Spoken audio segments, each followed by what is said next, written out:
repetitions. Increase your poundage each set for 5 more sets. Your repetitions will naturally drop, but you should do your best to get at least 6 perfect ones per set. Again, I must remind you about your workout pace. You'll get all the rest you think you need between sets as you return your dumbbells to the rack and pick out a new, heavier or lighter pair. So now we have done one exercise each for the anterior and the lateral heads of the deltoid. But we have barely started working the muscle, however. We still have to attack the posterior section of the muscle. Otherwise, it will lag behind in development, if you see what I mean. I can think of no better exercise for isolating the posterior deltoid than the bent over lateral raise. In the seated version, as illustrated here, you plant your feet firmly on the floor. You bend forward from the waist until your chest is resting on your thighs. At the start of the exercise, the dumbbells are positioned behind your feet. From here, you raise the weights nice and slow. No swinging now, to shoulder level. The arms are slightly bent. I strongly advise you to start with a very comfortable weight. Do 12 repetitions for your first set. For your other 4 sets, you'll be doing 5 sets in all, obviously. Take slightly heavier weights, but do no less than 6 reps. If you can't manage that number of reps without controlling the dumbbells, then stick to a weight that will permit perfect style. The development of the deltoids demands it.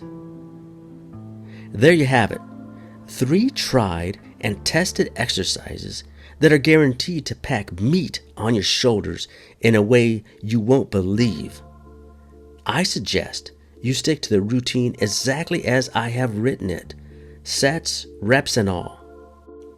The beginner will do well to just do 3 sets of the exercises outlined earlier and break into it gradually. You should also be training 4 times a week, upper body twice and lower body the remainder of the time. It should not be assumed that the listed exercises are the only ones which will develop the kind of shoulders that attract special attention both at the beach and physique contests. Far from it.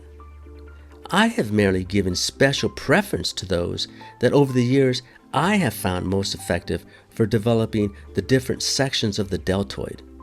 Certainly, there are others that I have used with success. The point is, even though I shall list some of the other exercises, you should not allow yourself to be tempted into using more than 3 per training session, 1 for each head of the deltoid.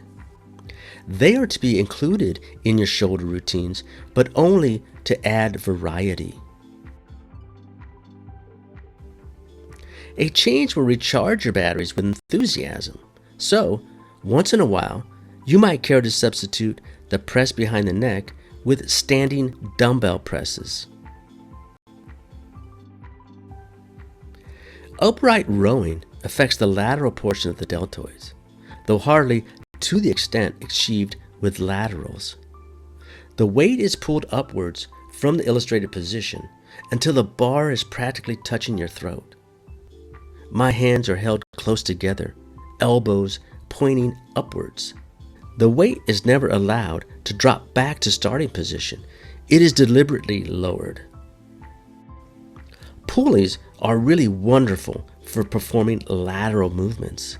Indeed, they eliminate the tendency to cheat, as it is so easily done when dumbbells are used. The modus operandi here is the same as with the dumbbells version. Pulleys seem to maintain tension on the deltoids more effectively than weights, but you'll have to discover for yourself